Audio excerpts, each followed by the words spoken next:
Hello friends, मैं हूं आपका मित्र पीताम्बर जहांगीर और आज के इस एफएक्स सेशन में हम एक फाउंटेन में से वाटर ड्रॉप्स निकलती हुई दिखाने जा रहे हैं। तो इसके लिए मैंने एक ओबीजे मॉडल को डाउनलोड किया है और उसे यहाँ पे लाने के लिए हम फाइल मेन्यू में जाएंगे और यहाँ पे हमें इंपोर्ट दे रखा है, उस पर हमने क्लिक किया और जहाँ पे मैंने सेव कर रखा है वो ओबीजे मॉडल, उसके ऊपर डबल क्लिक किया और ये मॉडल मुझे यहाँ पर मिल गया है।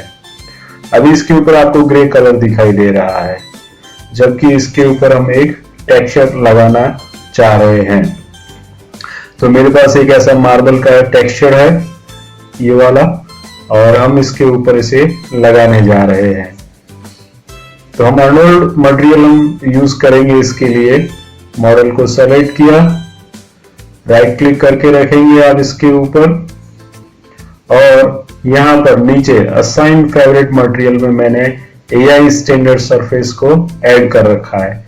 अगर आपको यहाँ पे ये अवेलेबल नहीं मिलता है तो आप क्या करेंगे, हाइपरशेड के सिंबल पे आप क्लिक करेंगे। यहाँ पर हाइपरशेड दे रखा है हमें और इसकी विंडो में आप यहाँ पे नीचे आएंगे अर्नोल्ड, और अर्नोल्ड में आपको शेडर दिखाई दे रहा है, उस पर क्लिक करेंगे। जो मोस्ट कॉमनली यूज होता है या स्टैंडर्ड सरफेस, उस पर राइट क्लिक किया और ऐड टू फेवरेट पे क्लिक करेंगे आप। नाउ ये उस फेवरेट लिस्ट में ऐड हो जाएगा। अगेन हम आते हैं, राइट क्लिक करके रखा, assign favourite material AI standard surface, उस पर हमने रिलीज कर दिया माउस बटन को।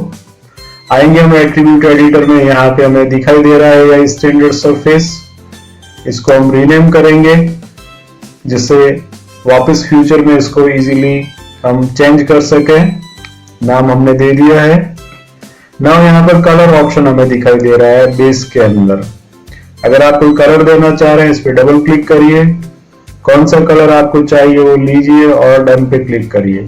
बाहर क्लिक करके देखा तो ये मटेरियल हमें इस पे दिखाई दे रहा है। मैं चाहता हूं मुझे टेक्सचर असाइन करना है, जो अभी हमने देखा था ये वाला।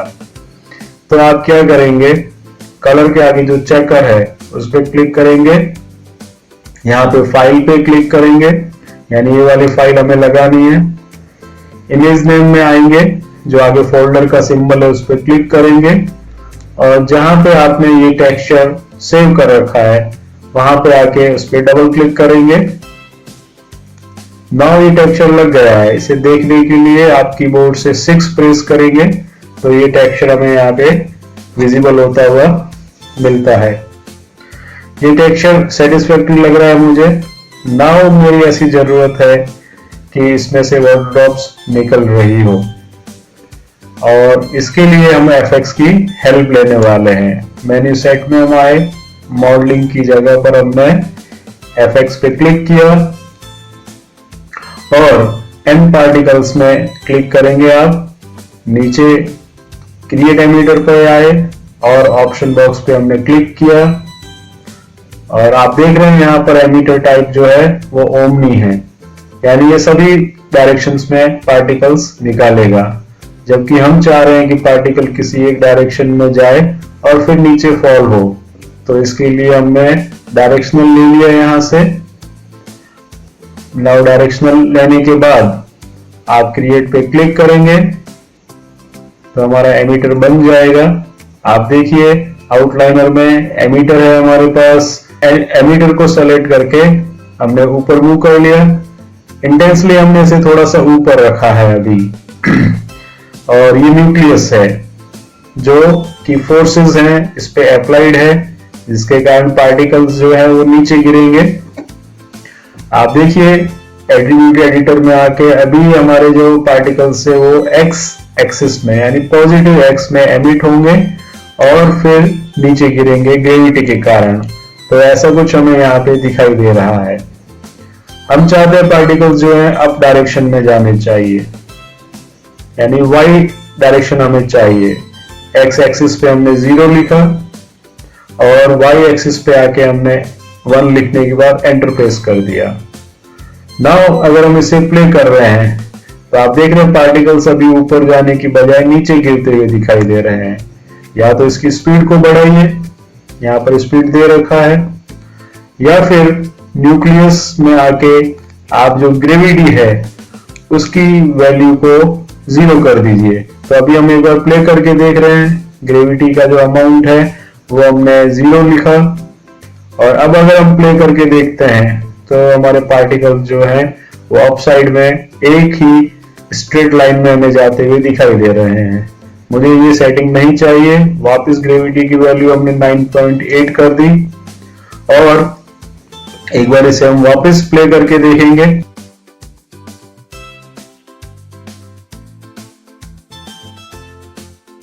तो मैं उसकी स्पीड बढ़ा रहा हूं, आप देख रहे हैं अब पार्टिकल्स जो हैं काफी ऊपर जा रहे हैं और उसके बाद वो नीचे गिर रहे हैं। आप प्ले करिए स्पीड वैल्यू से, जैसी आपको रिक्वायर्ड है वो ले लेंगे। और ये एक स्ट्रेट लाइन में जाते हुए मुझे नहीं दिखाने हैं, जैसे कि फाउंटेन में वो सभी डायरेक्शन में स्प्रेड होते हैं, वैसा हम दिखाना चाह रहे हैं। स्पीड को हमने और बढ़ा दिया है। और अब हम आएंगे और स्प्रेड वैल्यू से प्ले करेंगे, जिससे कि पार्टिकल्स सभी डायरेक्शन में स्प्रेड हो, एक स्ट्रेट लाइन में नहीं जाने चाहिए। वापस प्ले करके हम चेक कर रहे हैं, आप देख रहे हैं थोड़ा सा ऊपर पार्टिकल्स जो है स्प्रेड हो रहे हैं। अगेन थोड़ा सा वैल्यू से हम प्ले कर रहे हैं स्प्रेड की, और अब देखिए पार्टिकल सभी डायरेक्शन में ऐसे जाते हुए दिख रहे हैं, जैसा कि फाउंटेन में होता है। ये एक बार आपको समझाने के लिए मैंने उसे 0 किया। और अब वापस जब हम स्प्रेड की वैल्यू को चेंज करते हैं और प्ले करके देखते हैं, तो आप देख रहे हैं पार्टिकल्स ऐसे हमें स्प्रेड होके मिलते हैं। नाउ ऊपर आए हम और पार्टिकल वेट यानी उसकी क्वांटिटी को हम बढ़ा रहे हैं। तो यहाँ पे आके हमने थोड़ा सा इनको बढ़ाया। नाउ आप प्ले करके देख रहे हैं तो पार्टिकल्स की क्वांटिटी बढ़ चुकी है। प्ले करके देखिए, अगेन वैल्यू से हमने प्ले किया और चेक कर रहे हैं, तो ये काफी सेटिस्फैक्टरी हमें दिखाई दे रहा है। आप आपकी चॉइस के अकॉर्डिंग वैल्यू से प्ले करेंगे। नाउ एमीटर को हम नीचे लेके आ रहे हैं, यहाँ पे लाके हमने रख दिया है और अगेन एक बार प्ले करके देख रहे हैं, तो ऐसा फाउंटेन जो है वो हमें दिखाई दे रहा है और वाटर ड्रॉप्स उसमें से एमिट हो रही है, जो कुछ ऊपर जाके वापस नीचे आ जाती है और स्प्रेड होती हुई भी दिखाई दे रही है। हम नंबर ऑफ फ्रेम्स को बढ़ाना चाह रहे हैं, तो यहाँ पे आए हम, कुछ वैल्यूज बढ़ाई, एंटर प्रेस किया। नाउ आप देख रहे हैं हमें काफी ज्यादा फ्रेम तक एनिमेशन दिखाई देता है, पार्टिकल्स एमिट होते हुए दिखाई देते हैं। नाउ जूम करके हम पास से देख रहे हैं, अभी हमारे पार्टिकल्स जो है वो छोटे छोटे पॉइंट्स के जैसे हैं। हम चाहते हैं कि उनका शेप हमें चेंज करना है, तो या तो आप आउटलाइनर में आके पार्टिकल्स को सेलेक्ट करिए, अदरवाइज ड्रैग करके पार्टिकल्स को सेलेक्ट करिए। पार्टिकल शेप 1 में हम आए और हम नीचे आएंगे, यहाँ पे शेडिंग करके हमारे पास एक ऑप्शन है, उस पर क्लिक किया हमने। आप देख रहे हैं यहाँ पर हमारा पार्टिकल टाइप क्या ले रखा है, पॉइंट्स, पार्टिकल रेंडर टाइप। तो हम चाहते हैं कि ये स्फीयर जैसे यानी वाटर ड्रॉप जैसे दिखाई दे, तो यहाँ से हमने स्फीयर लिया और जैसे स्फीयर पे क्लिक करते हैं काफी बड़ी साइज में हमें स्फीयर दिखाई दे रहे हैं। इसकी साइज को छोटा बड़ा करने के लिए ऊपर आएंगे, पार्टिकल साइज क्लिक करेंगे यहाँ पर और रेडियस ऑप्शन हमें यहाँ पे दे रखा है, तो हमने उसको थोड़ा सा प्ले किया। नाउ ऐसा कुछ दिखाई दे रहा है। जब तक सेटिस्फैक्टरी रिजल्ट नहीं मिलेगा हम वैल्यू से प्ले करेंगे। तो ये पार्टिकल साइज की हेल्प से हमने ऐसी कुछ साइज अचीव कर ली है।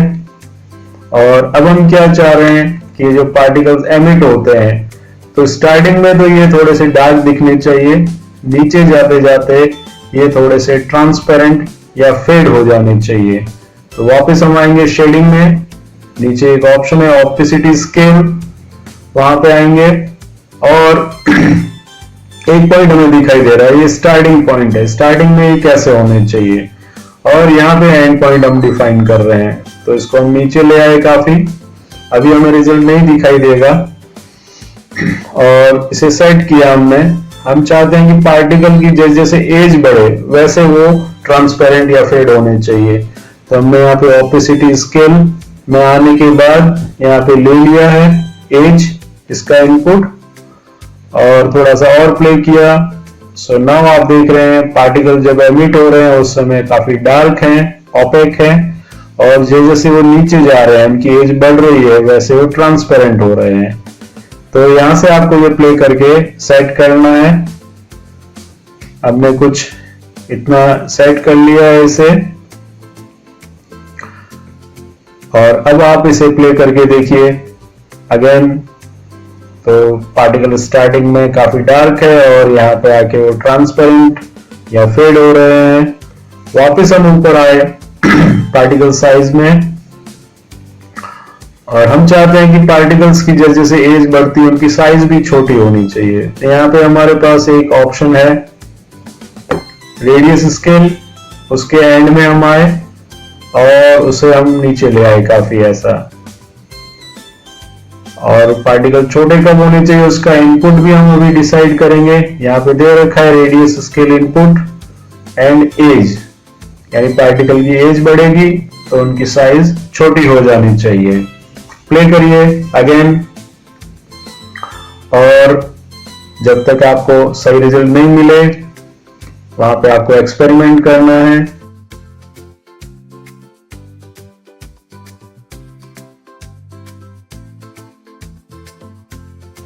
नाउ अगेन शेडिंग में हम आए नीचे, और यहां पे हमें एक ऑप्शन दे रखा है कलर। इन पार्टिकल्स का कलर कैसा होना चाहिए। तो यहाँ पे अभी व्हाइट कलर दिखाई दे रहा है, हम चाहते हैं इसे चेंज करना है। डबल क्लिक किया हमने इस पे और एक कलर हमने चूज कर लिया। डन पे क्लिक करेंगे। मैं चाहता हूं एक और कलर मुझे उसमें ऐड करना है। एक पॉइंट ऐड किया हमने, वहां पे क्लिक करके सेकंड कलर हमने चूज किया ऐसा। डन पे क्लिक किया, तभी आप देख रहे हैं सेकंड कलर ही दिखाई दे रहा है। कलर इनपुट में आगे भी हमने एज ले लिया, यानी जब इसकी एज बढ़ेगी तो पार्टिकल्स का कलर ऐसा डार्क ऑरेंज जैसा हो जाना चाहिए। तो अभी आप देख रहे हैं स्टार्टिंग में वो ब्लू कलर है और ऊपर जाके उसका कलर जो है वो चेंज हो जाता है इस तरीके से। मुझे ये कलर नहीं चाहिए और ऑरेंज वाला, इस नीचे क्रॉस पे क्लिक करेंगे और जो ब्लू कलर है उसको मैं कांस्टेंट दिखाना चाह रहा हूं। मैं चाहता हूं वो व्हाइट कलर हो जाए। वापस ले लिया हमने यहां से उसे। अब पार्टिकल का कलर भी हमने डिफाइन कर दिया है। मैंने वापस एमिटर को सेलेक्ट किया और हम चाहते हैं कि पार्टिकल जो है वो थोड़े और ऊपर तक जाने चाहिए। इसके लिए हमने उसकी स्पीड को बढ़ा दिया है। प्ले करके देखेंगे उसे अगेन।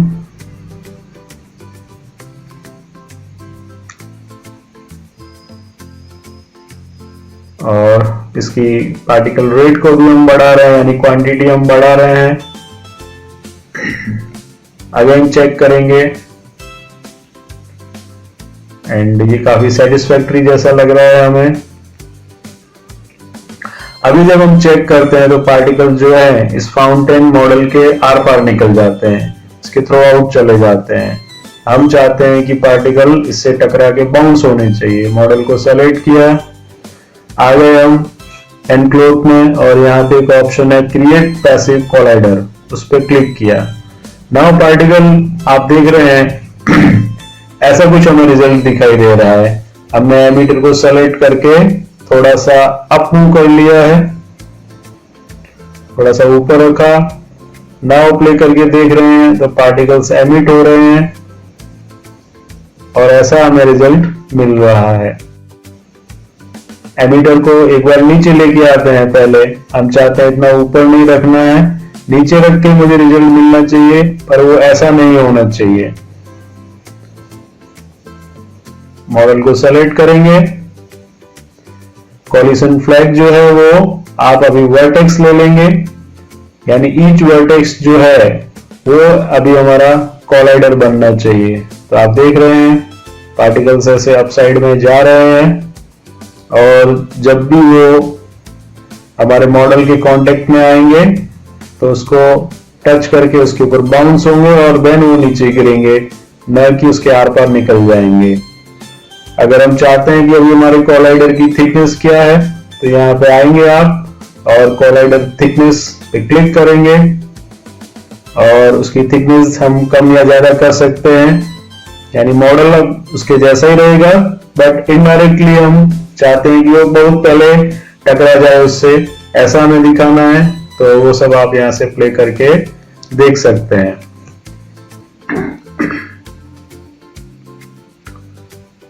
आपको कुछ यहाँ पे येलो कलर के डॉट्स दिखाई दे रहे हैं, ये हमारी थिकनेस है कोलाइडर की, जो अभी हमने यहाँ से ले रखी है। उसे ऑफ कर देंगे हम, यानी वो दिखनी नहीं चाहिए हमें थिकनेस वाले वर्टेक्स।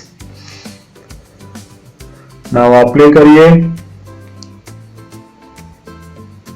अब आप देखेंगे जब पार्टिकल्स नीचे की तरफ आएंगे तो हमारे इस मॉडल के साथ इंटरेक्ट करेंगे। थोड़ा सा नंबर ऑफ फ्रेम को हम अगेन बढ़ा रहे हैं ताकि पार्टिकल्स काफी नीचे तक आए और हमें जो रिजल्ट चाहिए वो मिल सके हमें। सो नाउ ये पार्टिकल्स ऐसे आपको दिखाई दे रहे हैं और हम चाहते हैं कि पार्टिकल्स जो हैं वो अभी उनका जो लाइफ है वो फॉरएवर ले रखा है हमने, यानी पार्टिकल्स एमिट होते रहेंगे, वो किल नहीं होंगे। तो इससे हमारे सीन पे लोड बढ़ेगा। तो हम जाते हैं और हमने यहां से लिया रैंडम रेंज और हमने बताया लाइफ स्पान, यानी पार्टिकल्स की लाइफ कितनी होनी चाहिए, कब वो किल हो जाना चाहिए। तो हमने कुछ वैल्यू रखी और उसमें लाइफ स्पान रैंडम में भी हमने कुछ वैल्यू रखी। नाउ पार्टिकल्स आप देख रहे हैं हमने इंटेंसली लेस वैल्यू रखी है, तो पार्टिकल्स अब नीचे तक नहीं आ पा रहे हैं क्योंकि उनकी लाइफ कम है, ऊपर ही वो किल हो जाते हैं। उसको हमने थोड़ा सा बढ़ाया। नाउ आप चेक करिए पार्टिकल्स जो हैं वो थोड़े नीचे आते हुए हमें दिखाई दे रहे हैं। तो लाइफ स्पान इस तरीके से वर्क करता है कि पार्टिकल्स एमिट होने के बाद कितने फ्रेम तक हमें दिखाई देना चाहिए और कब वो किल हो जाना चाहिए। तो मोस्ट ऑफ सिचुएशन में हम उसे किल करते हैं। कोई भी कांस्टेंट वैल्यू भी ले सकते हैं या रैंडम रेंज भी आप ले सकते हैं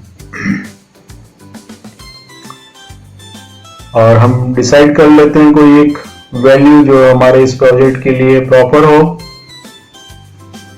हम चाहते हैं कि इसको रेंडर भी करना है हमें, तो अर्नोल्ड मटेरियल हमने यूज किए हैं। तो अर्नोल्ड के लिए हमें एक लाइट चाहिए। हम आ जाते हैं अर्नोल्ड सेल्फ में और यहां से हम एक स्काई डोम बना रहे हैं। स्काई डोम हमारे रियल वर्ल्ड के जैसा है, जो हमें चारों तरफ हमारी अर्थ दिखाई देती है, वैसा एक शेप है स्फीयर जैसा। और आप रेंडर करके देखिए तो अब स्काई डोम का कलर व्हाइट है और जो पार्टिकल्स एमिट हो रहे हैं वो भी व्हाइट है, इसलिए हमें कुछ दिखाई नहीं दे रहा है। यहाँ पर पॉज किया हमने रेंडर को, आप देखिए यहाँ पे व्हाइट कलर ले रखा है। इसके अंदर हम एक इमेज लगाना चाह रहे हैं, वो EXR हो सकती है या HDR इमेज हो सकती है। क्लिक किया फाइल और यहां से हम इमेज ले रहे हैं। ये इमेज जो है उसका जो कलर है या उसका जो इमेज है उसका इफेक्ट हमारे सभी मॉडल्स पे, पार्टिकल्स पे पड़ता है और उसके अकॉर्डिंगली वो रेंडर होके हमें मिलती है। तो अभी आप देख रहे हैं हमारी इमेज का नेचर कैसा है। ऐसी कुछ इमेज है, हमने उसे ऑर्बिट करके सेट किया, हमारा मॉडल कहाँ रखना है। ऑलरेडी यहाँ पे एक फाउंटेन हमें दिखाई दे रहा है। अगेन ऑर्बिट किया और जहां पे आप चाहते हैं मॉडल को सेट करना है वहां पे ऑर्बिट पैन करके आप उसे रखेंगे और हम रेंडर कर रहे हैं अगेन। तो मॉडल अभी हमें यहाँ पे दिखाई दे रहा है। थोड़ा सा हम एनिमेशन को प्ले करेंगे ताकि हमें पार्टिकल्स भी विजिबल हो। नाउ रेंडर करके देखिए अगेन, तो हमें कुछ पार्टिकल्स दिखाई दे रहे हैं, बट अभी पार्टिकल्स की क्वांटिटी कम है। जिसके कारण हमें थोड़ा सा लेस पार्टिकल्स दिखाई दे रहे हैं और लाइट का अमाउंट बहुत ज्यादा है। तो या तो हम सीन को थोड़ा ऐसा सेट करें जहां पर हमें पार्टिकल्स इजीली दिखाई दें।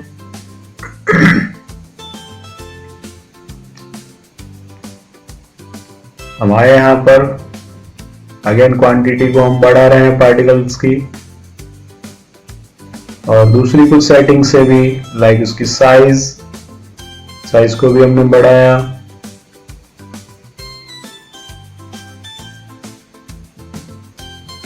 पार्टिकल्स लास्ट में जाते हुए कैसे दिखने चाहिए, उनकी साइज कैसी हो जाए, ये सारा आपको प्ले करना है। परफेक्ट रिजल्ट के लिए काफी सारी वैल्यूज को अगेन एंड अगेन हमें चेंज करना पड़ेगा। नीचे शेडिंग में आए और ओपेसिटी स्केल को भी हम चेंज कर रहे हैं।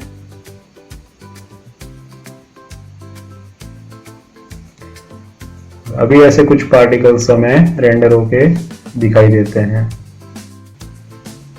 अभी लाइट हमारे पास ज्यादा है तो स्काई डोम को हमने सेलेक्ट किया, इंटेंसिटी को हम थोड़ा सा कम कर रहे हैं, और नीचे जो हमारा एक्सपोजर है उसको भी हम चेंज करके देखेंगे। एक बार पहले हम इसे रेंडर करके देखते हैं। तो आप देख रहे हैं अभी लाइट कम हो गई है, एक्सपोजर वैल्यू को हमने कुछ बढ़ाया। आप देख रहे हैं अगेन थोड़ा सा लाइट का एक्सपोजर बढ़ने से हमें ज्यादा लाइट में रेंडर होके आउटपुट मिल रहा है। हम चाहते हैं कि हमारे रेंडर में ये इमेज नहीं दिखनी चाहिए जो हमने यूज की है डोम के ऊपर। तो नीचे आके कैमरा में आप 0 लिखेंगे। अब वो इमेज लाइट तो एमिट कर रही है लेकिन रेंडर में वो विजिबल नहीं होगी।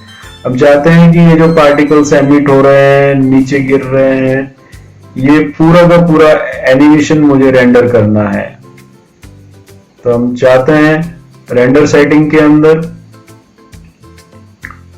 यहाँ पे कुछ सेटिंग हम करेंगे।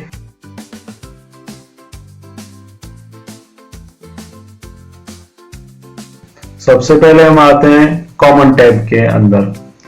कॉमन टैब में नीचे जब हम आएंगे तो यहां पर हमें एक ऑप्शन दे रखा है फ्रेम एनिमेशन एक्सटेंशन। वहां पे क्लिक किया, नेम अंडरस्कोर फ्रेम का नंबर एंड देन कौन से फॉर्मेट में आप इमेज को सेव कर रहे हैं वो ले लिया। फ्रेम पैडिंग, हमारे फ्रेम की सारी डिटेल आएगी तो जो डिजिट्स आएंगी वो कितने अंकों में होनी चाहिए, डिजिट्स कितनी होनी चाहिए। तो हमने ले लिया 3, क्योंकि हम देख रहे हैं हमारे पास जो टोटल फ्रेम्स है वो 3 डिजिट्स में है। तो यहाँ पे 3 पैडिंग हमने ले लिया है। नाउ इमेज फॉर्मेट, कौन से फॉर्मेट में आपको इमेज सेव करनी है, यहाँ पे क्लिक किया और मैं PNG में इसे सेव करना चाह रहा हूं। तो आप क्लिक करेंगे वहां पे और PNG फॉर्मेट हमने ले लिया। तो कंपोजिटिंग के लिए PNG अच्छा है। नीचे आएंगे फ्रेम रेंज, कौन से फ्रेम से आपको रेंडर स्टार्ट करना है और एंड फ्रेम कहां तक आप रेंडर करना चाह रहे हैं, एंड कहां तक करना है आपको। तो हम एक बार प्ले करके देख लेते हैं, जिससे हमें आइडिया आएगा कि हमें एंड फ्रेम कहां तक रखना है। सो हम चाहते हैं कि 310 तक मुझे रेंडर करना है। तो एंड फ्रेम मैंने वहां पे लिख दिया है, स्टार्ट फ्रेम हो गया 1 और एंड कहां पे करना है 310। आप ऊपर देखिए अब उसका नेम दिखाई दे रहा है, देन अंडरस्कोर, देन फ्रेम का नंबर और उसके बाद उसका एक्सटेंशन। जो पैडिंग हमने ली है 3, इसके कारण 3 डिजिट्स हमें दिखाई दे रही है।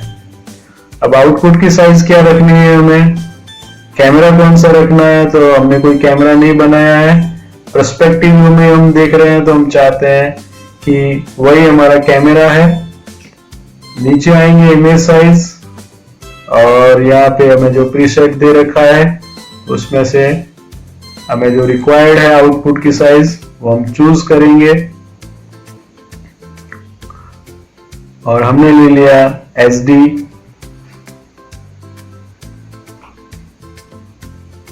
नाउ आपका जो मेन्यू सेट है वहां पे आएंगे और ले लेंगे रेंडरिंग मेन्यू सेट और आप जाएंगे रेंडर मेन्यू में, नीचे बैच रेंडर, बैच का मीन्स ग्रुप ऑफ इमेजेस, तो वहां पे हमने क्लिक कर दिया। जैसे आप क्लिक करेंगे रेंडरिंग स्टार्ट हो गई है और यहाँ पे आपको दिखाई दे रहा है प्रोसेस होता हुआ। तो हम आते हैं डॉक्यूमेंट्स, माया जो हमारा डिफॉल्ट है, प्रोजेक्ट्स, डिफॉल्ट्स, इमेजेस, ये सारी सीक्वेंस रेंडर हो चुकी है। ये पाथ को कॉपी करेंगे आप ताकि जब हम इसे Fcheck की हेल्प से प्ले करें तो वहां पे पाथ एंटर किया जा सके। Fcheck माया की एक यूटिलिटी है, उसको लिया,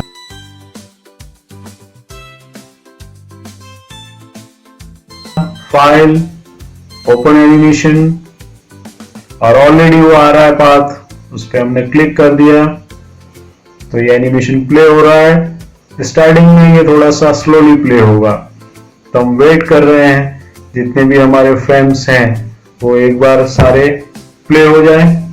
इसके बाद जो हमें वो एक्चुअल स्पीड में प्ले होता हुआ दिखाई देगा। बाद में इसे हम किसी कंपोजिटिंग सॉफ्टवेयर में ले जाके इसके बैकग्राउंड में कोई दूसरी इमेज या वीडियो रख सकते हैं। तो अभी आप देख रहे हैं नॉर्मल स्पीड से प्ले हो रहा है। सब्सक्राइब करिए मेरे चैनल को। Thank you.